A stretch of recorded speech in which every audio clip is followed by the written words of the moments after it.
switching Yazidis. شكرا سيدة الرئيسة. يتحدث إليكم عزيز كالو ممثل المؤسسة الإيزيدية في جنيف، حيث مؤسستنا تراقب عن كسب ما يتعرض له الأقلية الدينية الإيزيدية في العراق. فما زال أكثر من 360 ألف فرد إيزيدي يعيشون في المخيمات بإقليم كردستان منذ 3 أغسطس 2014، حين ارتكب تنظيم داعش الإرهابي جريمة جنوسايد بحقهم، وما يزال أكثر من 3000 إيزيدي بين مخطوف ومفقود.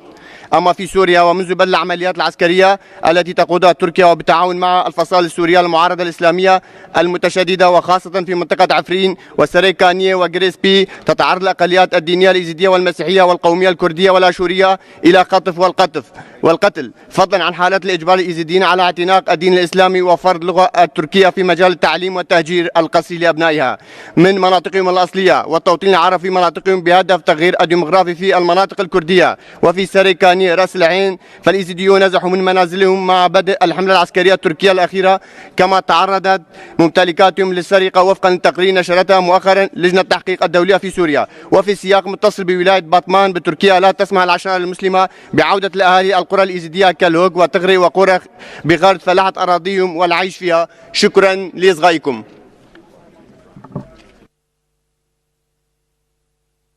Muchas gracias. Tiene la palabra